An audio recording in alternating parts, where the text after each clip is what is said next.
नमस्ते। मेरा नाम सिद्धांत है। ये सोमवार है और इस हफ्ते का पहला खर्चा पानी है।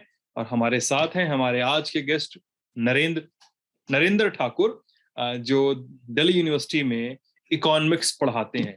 नरेंद्र जी कैसे हैं? मैं ठीक हूँ सिद्धांत, आप कैसे हैं? मैं भी बढ़िया। लॉन्ग वीकेंड गुजरा है तो हाँ, दिल्ली एकदम खाली सी हो गई थी। बहुत सारे लोग इधर उधर घूमने घामने चले गए थे। सही में, अब वापस लौटे हैं। हाँ, आप कहीं घूमने गए? नहीं, मैंने बस वही 10-11 किलोमीटर रनिंग की नेहरू पार्क में। जी, जी, और ये बहुत सारे हाँ। लोगों को नहीं पता होगा तो बता दें कि नरेंद्र जी मैराथन वगैरह भी दौड़ते हैं इकोनॉमिक्स पढ़ने के साथ-साथ। और कई-कई बार ये बातचीत में मुझे भी कहते हैं, मुझ जैसे थोड़े से आलसी आदमी को जो लल्लन टॉप के व्लॉग्स में अक्सर बिस्तर पे लेटा हुआ दिखा करता था। कहते हैं कि आप भी आइए, आप भी आइए, तो मैं कहता हूँ कि हाँ, हाँ, हम भी आएँगे, हम भी आएँगे। बिल्कुल, और तो आप तो कह ही रहे थे 10 किलोमीटर में रन कर ही रहा था, प्री पहले, कोविड हाँ, में। पहले काफ़ी रनिंग करता था, फिर कोविड वगैरह के बाद से ना सब कुछ चीज़ें थोड़ी-सी चेंज हो गई, कोविड होने के बाद से मुझे। सही स्टेरॉइड में, वगैरह ने थोड़ा-सा अलग से टूल लिया मेरे ऊपर। बहरहाल, बिल्कुल। खर्चा पानी में हम बातचीत करते हैं तमाम चीज़ों की, तमाम बातें, मतलब वो बात हमारे तेल और पेट्रोल और खाने के तेल के दाम से भी जुड़ी हो सकती है। वो बात इस देश की भूख से भी जुड़ी हो सकती है। वो बात इस देश की अर्थव्यवस्था की दिशा और दशा से भी जुड़ी हो सकती है, और उसको लेकर जो पूरी पॉलिटिक्स हो रही है, तमाम चीज़ें जो सामने आ रही हैं और उन उन पूरी गतिविधियों को लेकर दुनिया के बड़े-बड़े एक्सपर्ट्स जो चेतावनियाँ जारी करते हैं, उनकी भी हम बातचीत करते हैं। क्योंकि कहीं न कहीं ये सारी बातें, सारा कुछ, ये हमारे जीवन को, हमारे रोज़मर्रा के खर्चे को, हमारे जीने की लागत को कहीं न कहीं ये चीज़ें बदलती हैं, उन्हें अल्टर करती हैं। और हमारे जीने की लागत ही सबसे बड़ा मूल्य है किसी भी इकोनॉमी के फलने और फूलने का। नरेंद्र जी, आज हम लोग 2-3 टॉपिक पे बातचीत करने वाले हैं। पहला है, निर्मला सीतारमण की एक छोटी-सी चिंता सामने आई है, एक खबर के माध्यम से। तो उस चिंता को हम लेकर उस बातचीत को थोड़ा और वृहद रूप में बातचीत करेंगे। दूसरा, इंटरनेशनल मॉनेटरी फंड, उनके प्रोजेक्शंस और उन प्रोजेक्शंस के आसपास जो कुछ कॉशनरी नोट्स आए, उन पर बातचीत करेंगे। और आखिर में बात करेंगे इस समय की सबसे तपती हुई बहस का जिक्र हम उस बातचीत में करेंगे, जो है ग्लोबल हंगर इंडेक्स से। तो पहली खबर, लाइव मिंट की मैं खबर का यहाँ पे जिक्र करूंगा। मतलब मिंट का जो न्यू वेबसाइट है लाइव मिंट करके, तो उनकी खबर है कि निर्मला सीतारमन ने कहा है कि भारत किसी जल्दबाजी में नहीं है। जो स्टिमुलस प्रोवाइड किया गया है, वो स्टिमुलस विड्रॉ करने की किसी जल्दबाजी में नहीं है भारत। लेकिन तेल के प्राइसेस एक प्रॉब्लम है, एक चिंता का कारण है। और उन्होंने ये भी कहा है कि uncertainty could delay some plans. उनकी जो बात का मतलब लब्बो लुआब है, वो ये कि अनसर्टेनिटी जो है वो कुछ चीजों को देर सवेर के लिए टाल सकती है। आपकी पहली प्रतिक्रिया इस पर क्या है, और सीतारमण की इस स्टेटमेंट को आप कैसे देखते हैं? मैं इसको 2 भागों में देखता हूँ सिद्धांत। एक तो वो ये कह रहे हैं कि ये जो इकोनॉमिक पैकेज दिया गया है, जिससे कि लोगों की ज़िंदगी और उनकी जो भूख का प्रश्न है, जो खाद्यान्न का प्रश्न है, जो उनकी रोटी का प्रश्न है, उसको हम ध्यान रखेंगे। तो गवर्नमेंट का स्टेटमेंट तो आएगा ही, और फाइनेंस मिनिस्टर ठीक ही कह रही हैं वो पॉइंट। उसमें आगे हम डिटेल बात करेंगे कि उसमें क्या लॉजिक है, और ये विकसित देश क्या कर रहे हैं अपनी लाइवलीहुड इश्यू या ज़िंदगी के इश्यू को, जो कोविड-19 में चैलेंज बना हुआ है। लेकिन जो दूसरा जो पॉइंट है उनका, कि पेट्रोल के जो प्राइसेज़ हैं, जो क्रूड ऑयल के जो प्राइसेज़ हैं, उसमें अनसर्टेनिटी तो है, और कोविड-19 ने ये अनसर्टेनिटी बढ़ाई है, और उससे ऑयल प्राइसेज़ जो हैं वो अ, क्रूड ऑयल के एक लेवल पे इंक्रीज़ किए हैं।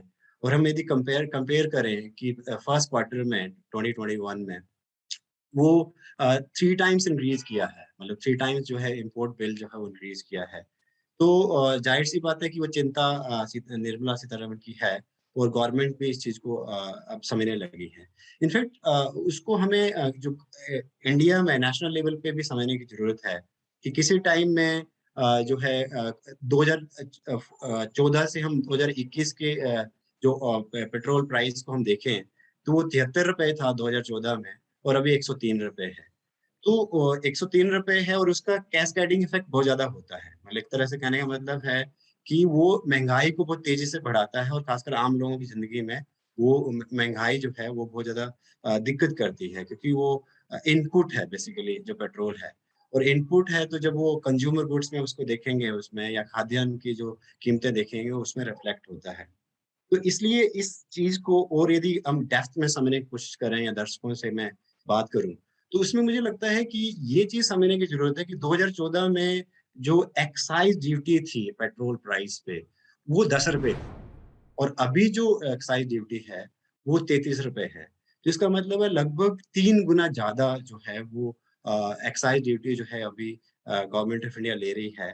और वैसे ही हम यदि स्टेट लेवल पे वैट की बात करें, वो भी डबल है कि 12 से वो ₹24 हो गया है।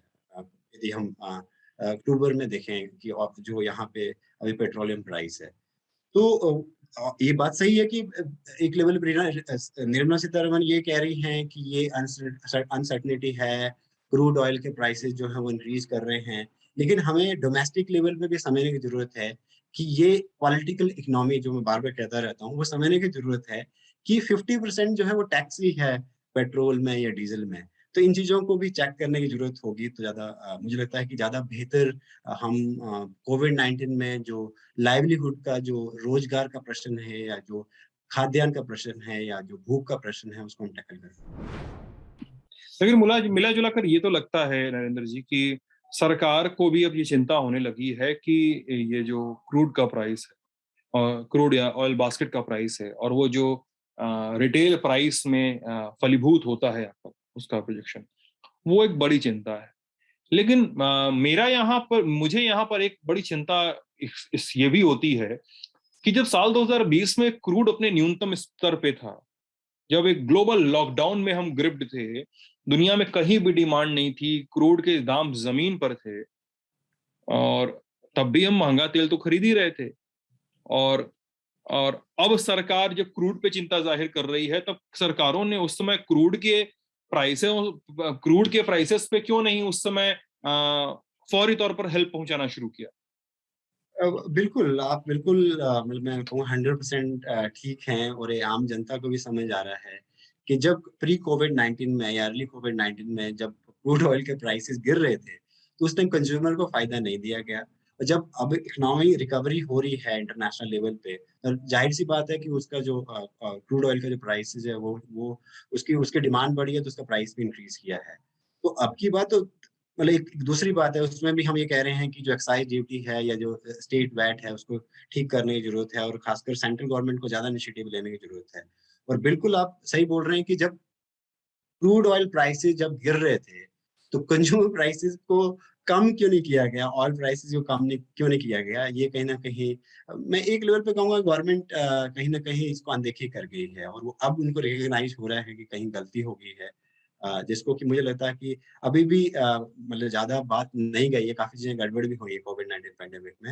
लेकिन अभी भी बात है कि कम से कम ये जो इनिशिएटिव सेंट्रल गवर्नमेंट ले ले, तो कम से कम ये जो आपने 300 टाइम्स या 3 टाइम्स जो है इंक्रीज़ जो कर रखा है जो एक्साइज़ ड्यूटी, उसको कम करें, जिससे कि थोड़ी राहत हो, जिससे कि जो वो आगे हम लिंक भी करेंगे कि जो फूड इन्फ्लेशन प्राइसेज़ हैं वो इंक्रीज़ हो रहे हैं, वो और चैलेंज है यहाँ के लाइवलीहुड का, या ज़िंदगी का। हुँ, आखिर में मतलब ये भी समझ में नहीं आता है कि सरकार क्रूड की प्राइसेस को लेके चिंता ज़ाहिर कर रही है और सरकार मतलब ये कदम क्यों नहीं उठाती है कि साहब जीएसटी में शामिल करना है पेट्रोल और डीज़ल को। सरकार तो कह देती है राज्य नहीं तैयार हो रहे हैं और राज्य क्यों नहीं तैयार कर हो रहे हैं, साफ पता है उनको कि उनके पास वैट ही है जो साधन है। क्योंकि जीएसटी काउंसिल में झगड़ा जो चल रहा है, जीएसटी के ड्यूज़ जो है सरकार राज्य सरकारों को केंद्र से लेने हैं, केंद्र सरकार वो पैसा ही नहीं दे रही है राज्यों को कि आपका जो जीएसटी कलेक्शन है वो नहीं दे रही। राज्य क्या करेंगे? राज्य अपना वैट ही राज्य की भी तो अर्थव्यवस्था चलनी है। तो राज्य चाह रहे हैं कि भाई शराब से मिलने वाला पैसा और पेट्रोल डीजल से मिलने वाला पैसा हम उसको भी क्लब किए रहे। अभी ब्रेंट 85 पे हिट किया हुआ है, ये ब्रेंट का प्राइस कुछ दिन बाद रिटेल पे भी दिखने लगेगा। दूसरा प्रश्न बहुत महत्वपूर्ण है और बहुत ही अच्छे से आपने उठाया है। इसको हमें समझने की ज़रूरत है डिटेल लेवल पे। बिल्कुल स्टेट और सेंटर के बीच में एक कॉन्फ्लिक्ट बना हुआ है, और हमें मालूम है कि कहीं न कहीं सेंटर यहाँ पे मोनोपोलाइज़ या सेंट्रलाइज़ कर रही है, और वे जो जीएसटी के थ्रू उन्होंने काफ़ी ज़्यादा जो है स्टेट की पावर्स जो हैं, जो फिस्कल पावर है उसको सप्रेस किया है और काफ़ी स्टेट उसको बोल रहे हैं कि आप सेंट्रलाइज़ कर रहे हैं और फेडरल स्ट्रक्चर को आप हैम्पर कर रहे हैं। तो बिल्कुल इसको कैसे मतलब ठीक किया जा सकता है, तो मैं तो ये कहूँगा कि सेंट्रल गवर्नमेंट को अभी इनिशिएटिव लेने की ज़रूरत है, जिससे कि एक लेवल पे स्टेट भी इनिशिएटिव ले। और उसके आगे ये भी समझने की ज़रूरत है, जो इम्पोर्टेंट है, जो ब्रॉडर लेवल पे है, मैक्रो लेवल पे दिख रहा है। मैं आपको कंपेयर कर सकता हूँ, जब जीएसटी 2017 में इम्प्लीमेंट किया गया और उसमें जो है बेसिकली क्या हुआ कि इनडायरेक्ट टैक्सेस का जो शेयर है ऑल ओवर टैक्स रेवेन्यू में, वो गवर्नमेंट का बड़ा है और इंटरेस्टिंगली जो डायरेक्ट टैक्स का जो रेवेन्यू है वो कम हुआ है। ये समझने की ज़रूरत है। और ये बहुत बड़ा इम्पैक्ट है कि यदि इनडायरेक्ट टैक्सेस जिसमें कि मेनली जीएसटी वो बहुत बहुत बड़ा चंक है, यदि उस लेवल पे यदि उसका शेयर बढ़ रहा है तो इन्फ्लेशन को और बढ़ाएगा, आम लोगों की जिंदगी और खराब करेगा। इसीलिए स्टेट तो यही कह रहे हैं कि आपने तो जीएसटी के थ्रू हमारी फिस्कल पावर बिगाड़ दी। और हम तो इनफैक्ट काफी स्टेट ने बोला भी है कि आप जो है यदि सच में ही राहत देना चाहते हैं पेट्रोल के जो प्राइसेस जो इतने इंक्रीज कर रहे हैं, डीजल के प्राइसेस, तो आप इनिशिएटिव ले लीजिए ना। आपने इतनी सारी जो है जो एक्साइज ड्यूटी रखी हुई है, या इनफैक्ट तो हम जो है वो एक लेवल पे स्टेट टैक्स को, वैट को भी कम करेंगे। इसी कारण से, क्योंकि सेंटर ये मान नहीं रहा है, वो पॉलिटिक्स उसमें भी चल रही है कि जीएसटी में जब आप पेट्रोलियम को लाना चाह रहे हैं या पेट्रोलियम प्रोडक्ट्स को लाना चाह रहे हैं तो हम लाने नहीं देंगे, क्योंकि आपका जो एक्सपीरियंस रहा है और जो आपने प्रोमिस किए थे कि हम इक्वल डिस्ट्रीब्यूशन करेंगे, हम डिसेंट्रलाइज करेंगे। और मोदी जी ने तो कहा था, मैं तो चीफ मिनिस्टर हूँ, अब मैं यदि प्राइम मिनिस्टर बन गया हूँ तो स्टेट की प्रॉब्लम को हम समझेंगे। लेकिन समझ तो पाए नहीं। जनरली ये हुआ है कि जो स्टेट का शेयर है मोरलेस वो कम हुआ है जीएसटी का, ना कि बढ़ा है। तो जाहिर सी बात है, सरकार को चिंता जाहिर करने के साथ साथ सरकार को कदम भी उठाने होंगे। वरी एक पॉलिटिकल फ्लेक्सिंग जैसा एक समय के बाद लगता है, जब सरकार की ओर से कदम नहीं दिखते हैं, केवल कदम उठाने की चिंताएं दिखती हैं। और अगली खबर पे चलते हैं। इंटरनेशनल मॉनेटरी फंड, उन्होंने भारत की इकोनॉमी की रिकवरी को थोड़ा अच्छा बताया है। थोड़ा कहा है कि अच्छा है, 9.5% की तरफ से ग्रोथ हो सकती है, लेकिन भारत को अभी अपने इन्फ्लेशन पर थोड़ा ध्यान देने की जरूरत है, ऐसा आईएमएफ ने कहा है। अब उन्होंने कुछ कुछ रिकमेंडेशन भी दिए हैं कि कहा है कि स्लो रिडक्शन मॉनेटरी सपोर्ट जो है उसमें धीरे धीरे सपोर्ट सिस्टम खत्म किया जाए। इसके बारे में निर्मला सीतारमण ने भी इसके पहले खबर में कहा कि भारत सरकार कोई जल्दबाजी में नहीं है मॉनेटरी सपोर्ट खत्म करने के। उन्होंने ये कहा है कि सेकेंड वेव जो है उससे शार्प फॉल हुआ था एक्टिविटी में, मतलब कंगाली में आटा गीला वाली स्थिति हो गई थी। लेकिन जो इंडिकेटर्स हैं वो हाई किस्म के अब आने लगे हैं सेकेंड वेव के बाद। अब यहाँ पे प्रोजेक्शन आईएमएफ का क्या है, इस प्रोजेक्शन का क्या मतलब है, नरेंद्र जी आप ये बताइए। और इसके साथ जो हम लोग आज फोन पर बातचीत कर रहे थे कि गीता गोपीनाथ ने इन सारी चीजों के आसपास भी कुछ कॉशन नोट्स जारी किए हैं, वो क्या है नरेंद्र जी? अ, बिल्कुल, जो इंटरनेशनल मॉनेटरी फंड है उन्होंने ये तो बिल्कुल पॉजिटिव न्यूज़ दी है, और जो आरबीआई भी वही कह रहा है कि 9.5% जो है 2021 में जो है वो जीडीपी ग्रोथ रेट रहेगी इंडिया की, और 2022 में वो 8.5% रहेगी। पॉजिटिव है इसमें, बिल्कुल ये पॉजिटिव न्यूज़ है। लेकिन हमें ये भी कॉशन दी है उन्होंने, बेसिकली गोपीनाथ ने, कि एक तो हम बेस जो है हमारा जीडीपी ग्रोथ रेट का जो 2020 में था वो -7% है। तो इसलिए हमें समझने की जरूरत है कि यदि वो 2021 में 9.5% बोला जा रहा है तो वो 2020 में वो -7% है। एक्चुअली जीडीपी ग्रोथ रेट जो है वो 2.5% रहने वाली है, यदि माइनस से हम शुरू कर रहे हैं बेस। बेस हमारा लोअर है, ये हम कॉशियस रहे।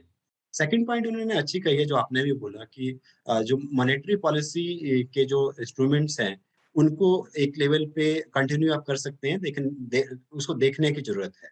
और उसमें इनफैक्ट मैं जब डेटा खंगाल रहा था इंटरनेशनल मॉनेटरी फंड का, तो वो बहुत महत्वपूर्ण है सिद्धांत। और वो ये है कि 2 तरह की ग्रांट्स या 2 तरह की हेल्प दी गई है, जो लाइव्स और लाइवलीहुड को ठीक करने के लिए सारी गवर्नमेंटों ने वर्ल्ड लेवल पे दी है। उसमें वो कॉशन बता रही हैं, उसमें वो हिंट भी दे रही हैं कि आपके फिस्कल पॉलिसी मेजर्स को और ठीक करने की ज़रूरत है। बेसिकली वो ये कहना चाह रही है कि यूनाइटेड स्टेट में जो एडिशनल स्पेंडिंग और फॉरगॉन रेवेन्यू है, मतलब स्पेंड गवर्नमेंट ने जो स्पेंड किया है, जो फिस्कल मेजर्स लिए हैं, गवर्नमेंट जो है वो लगभग जो अनएम्प्लॉयमेंट अलाउंसेस दे रही है। जैसे मुझे याद है, मेरा दोस्त हैं जो वहाँ पढ़ रहे हैं, वो कह रहे हैं कि हमारे अकाउंट में $2000 जो है पर मंथ जो है वो कोविड-19 पैंडेमिक में आ रहा है। तो उस तरह की सपोर्ट जो है वहाँ के अनएम्प्लॉयड यूथ को या अनएम्प्लॉयड फेज में दी जा रही है, जो हेल्प की जा रही है, जितना भी लाइवलीहुड इफेक्ट हुआ है कोविड-19 पैंडेमिक। उसी में डेटा ये है, ये हमारे दर्शक भी देख सकते हैं और दर्शक को हम सिंप्लीफाई भी कर सकते हैं उनके नॉलेज के लिए, कि 25% ऑफ जीडीपी अमेरिका का जो है वो गवर्नमेंट ने स्पेंड किया है 2020-21 में। मतलब 2020-21 में 25% जीडीपी अमेरिका का मतलब हो गया, मतलब बहुत बड़ा अमाउंट है वो। मतलब एक तरह से $5 ट्रिलियन जो है वो जो है वो यूएस गवर्नमेंट जो है स्पेंड किए हैं उन्होंने फिस्कल पॉलिसी। जबकि उन्होंने मॉनेटरी इंस्ट्रूमेंट जो लोन हैं, जो इक्विटी है, जो गारंटी है, वो कुल 2.4% है। ये मैं इसलिए कह रहा हूँ, जो क्वेश्चन की बात है वो इम्पोर्टेंट है कि इंडिया कितना स्पेंड कर रहा है। यदि अमेरिका जो है वो $5 ट्रिलियन जो है वो खर्च कर रहा है, 25% है उनके जीडीपी का, और कुल मॉनेटरी मेजर थोड़ा सा यूज कर रहा है। तो हम इंडिया का जब रेफरेंस ले रहे हैं उससे, तो ये हमें समझना होगा कि वो बहुत कम जो है वो स्पेंड किया जा रहा है। मतलब जो एम्प्लॉयमेंट को ठीक करने के लिए या डिमांड को ठीक करने के लिए, या काफ़ी लोग बोल रहे हैं डायरेक्ट कैश ट्रांसफर जो हैं उनको ठीक करने के लिए, या और हेल्थ सिस्टम को, एजुकेशन को ठीक करने के लिए उसमें स्पेंडिंग जो है वो बढ़ानी थी गवर्नमेंट को, वो उतनी बढ़ाई गई है। वो लगभग 3.5% जो है वो खर्च कर रहा है जीडीपी का, गवर्नमेंट ऑफ इंडिया। जबकि 5% वो इक्विटी, लोन और गारंटी में कर रहा है। तो ये बहुत महत्वपूर्ण है कि लोन, इक्विटी और गारंटी के लिए 5% है जीडीपी का, और 3.5% जो है वो गवर्नमेंट हेल्प कर रही है। मान लो दवाइयों के लिए, मान लो नरेगा में, मान लो कुछ जो है फूड अवेलेबिलिटी के लिए। तो ये इसमें वो ये कह रही हैं कि इसको और बढ़ाने की जरूरत है, जिससे एग्रीगेट डिमांड और एम्प्लॉयमेंट की कंडीशन बेटर हो पाए, जो कि नहीं हो पा रही है। और मैं भी इसमें, और ये बहुत सारे इकोनॉमिक्स इसमें बोलते हैं, आप भी पहले ही बात करते रहे इस पॉइंट पे, कि जब जब किसी भी इकोनॉमी में इतना 100 साल के बाद, मतलब डिप्रेशन की तरह जो 1930s में अमेरिका में आया था, यदि कोविड-19 पैंडेमिक में भी इस तरह की प्रॉब्लम है जहाँ पे डिमांड बहुत कम हो गई है, सप्लाई बॉटलनेक बहुत ज़्यादा इफेक्ट हो रखी है, और उसमें अनएम्प्लॉयमेंट डेटा बता भी रहा है हमें कि अभी भी जो सीएमआई का डेटा आया है उसमें 9% जो है ऑल ओवर इंडिया का जो अनएम्प्लॉयमेंट जो है रेट रहा है सितंबर में। तो ज़ाहिर-सी बात है कि अभी भी डिमांड की, मिडल क्लास या गरीब लोगों की डिमांड जो बहुत ज़्यादा इफ़ेक्ट हुई है, उनका रोज़गार बहुत इफ़ेक्ट हुआ है। उसी में वो कॉशियस कर रही हैं या कॉशन दे रही है कि कहीं न कहीं मॉनेटरी पॉलिसी तो इफ़ेक्ट कर सकते हैं, जारी रख सकते हैं, लेकिन जो फिस्कल मेजर्स हैं, उनको और ज़्यादा इम्प्रूव करने की ज़रूरत है। और उसमें बस लास्ट में पॉइंट ये ऐड कर रहा हूँ कि ज़्यादातर जो डेवलप कंट्री हैं, वो 10% से ज़्यादा ही जीडीपी का अपना खर्च कर रहे हैं, और ध्यान रखना कि उनका जीडीपी बहुत हायर लेवल पे है। इवन चाइना 5% जीडीपी का फिस्कल पॉलिसी मेजर्स पे खर्च कर रहा है। ब्राज़ील जो है वो 5 से 6% जो है जीडीपी का अपने खर्च कर रहा है, जबकि इंडिया जो है वो 3.5% जो है खर्च कर रहा है, जो बहुत कम है। इसलिए हमें कहीं न कहीं ये जो जीडीपी ग्रोथ के नंबर हैं, उसमें कहीं न कहीं क्वेश्चन लगा रखी है कि यदि आप नहीं इन चीज़ों को, जो सोशल एक्टिविटीज़ है या डिमांड है, जो एम्प्लॉयमेंट है, उसको आप ठीक नहीं करेंगे, तो ये आने वाले दिनों में डिफ़िकल्ट होगा। तो नरेंद्र जी, ये बात तो ठीक है, ये बात साफ भी हो गई कि जो गीता गोपीनाथ के और तमाम जो मेजर्स और कॉशंस हैं तमाम एक्सपर्ट्स के नजरिए से, क्या एक कंप्लीट कोटा रिफॉर्म की भी बात हो रही है आईएमएफ में? मतलब जो एक मैंने आपको स्टोरी भेजी थी एक्सप्रेस की, जो एनके सिंह है, president of institute of economic growth and chairman of 15th finance commission, quota reform, किस तरह का कोटा रिफॉर्म, क्या है ये, व्हाट इट कुड बी? बहुत अच्छी बात है, और काफ़ी इकोनॉमिक्स इसमें बातें भी कर रहे हैं। उसमें बेसिकली इंटरनेशनल मॉनेटरी फंड का ज़्यादा जो झुकाव है, वो ज़्यादा डेवलप कंट्री की तरफ है और डेवलपिंग कंट्रीज़ की तरफ कम है। अच्छा, ये है, इसलिए ये सच में है ये बात? हाँ, ये सच में है। क्योंकि जैसे निर्मला स्पेशल सीतारमण ने पिछले हफ्ते यूएस में जाकर भी यही कहा है। बिल्कुल, क्योंकि जो ये बात सही है कि उनका जो लोन कैपेसिटी है, या उनके जो एक स्पेशल ड्राइंग राइट्स हैं जो इंटरनेशनल मॉनेटरी फंड जो है वो इंस्ट्रूमेंट दिया हुआ है सभी कंट्रीज को, तो उसमें ज्यादा झुकाव जो है वो अमेरिका की तरफ है या यूरोपियन कंट्रीज की तरफ है। इनफैक्ट जो एक लेवल पे रंगाराजन हैं, उन्होंने भी उस रिपोर्ट में कहा है कि ये हमेशा जो है प्रेसिडेंट हमेशा यूरोपियन यूनियन का बनता है, जो इंटरनेशनल मॉनेटरी फंड का, और जो जो वर्ल्ड बैंक का प्रेसिडेंट जो है अमेरिका का व्यक्ति बनता है। तो इस तरह से यदि हम इकोनॉमिकली या फाइनेंशियली भी आपने एडवांटेज जो है वो डेवलप कंट्री को दे रखी है, और साथ में आपने जो प्रेसिडेंटशिप है मतलब इंटरनेशनल मॉनेटरी फंड की दे रखी है यूरोपियन कंट्रीज को, उसमें से उनमें से कोई व्यक्ति जो है वो उसका वो डायरेक्टर बनेगा और प्रेसिडेंट बनेगा, और जो है वर्ल्ड बैंक का प्रेसिडेंट हमेशा हमेशा जो अमेरिका से बनेगा।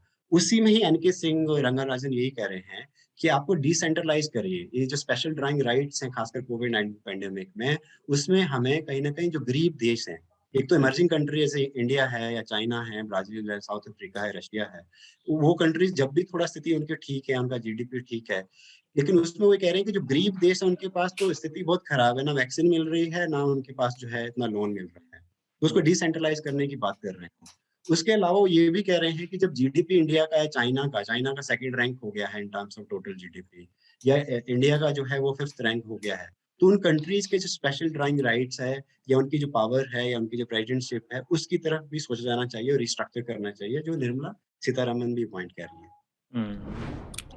ओके, चलिए आखिरी खबर भारत की भूख से जुड़ी हुई।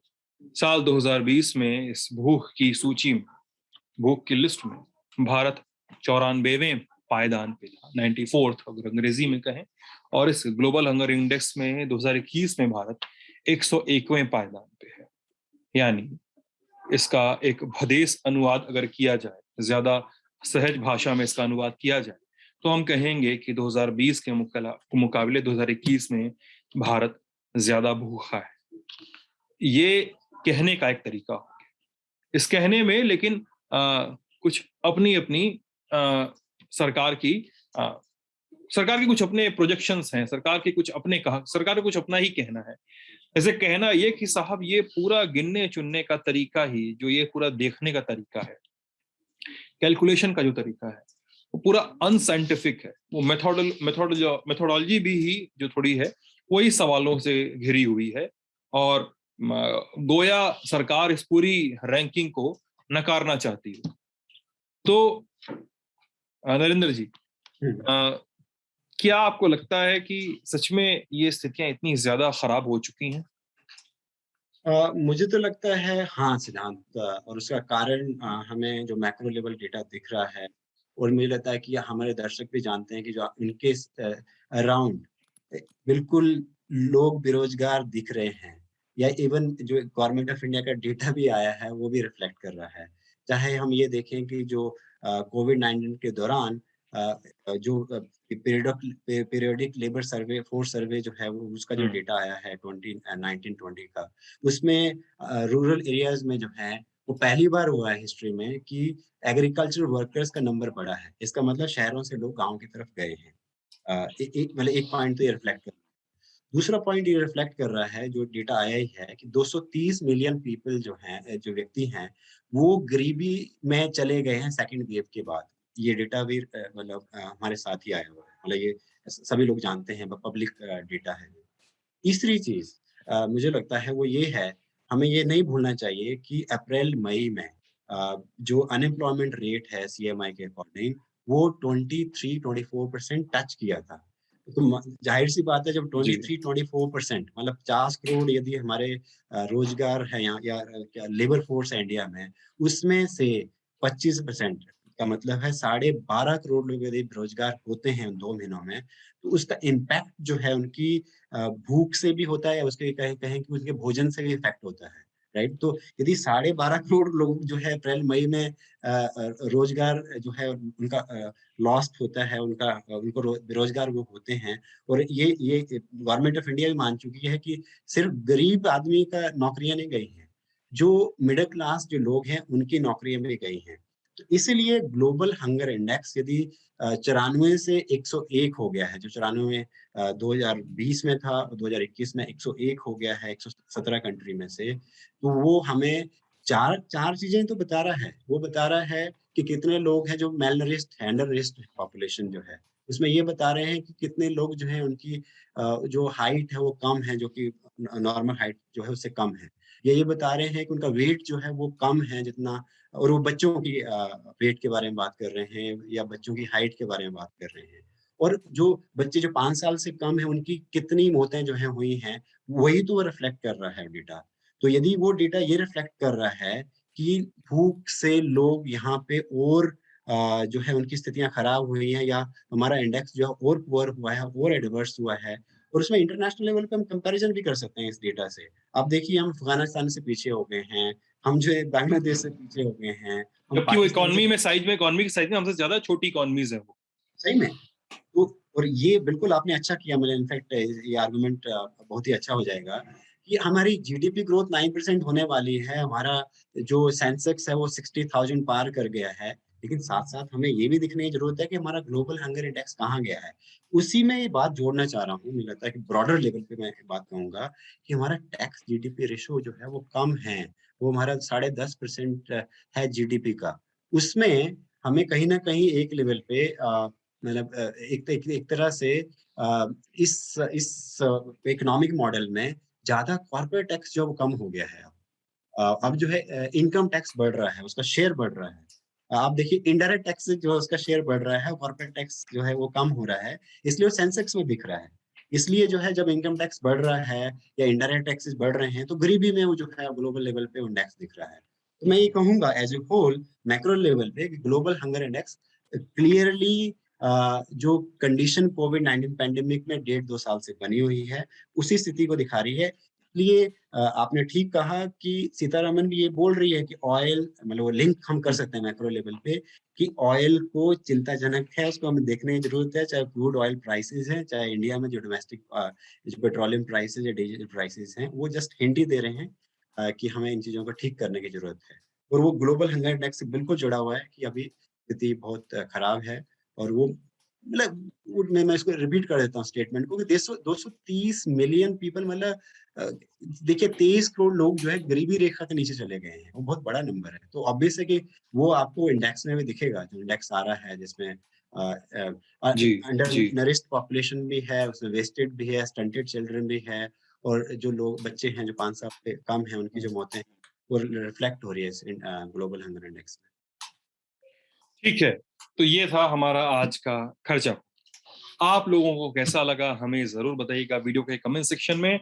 अपना ख्याल रखिएगा। बारिश हो रही है दिल्ली में, यूपी में, कई जगहों पे बहुत ज्यादा बारिश हो रही है। केरल में तो खासकर वो जानलेवा हो चुकी है बारिश। तो ख्याल रखने की ज्यादा जरूरत है। टैलेंट टॉप देखते रहिएगा। बहुत बहुत शुक्रिया। Good night.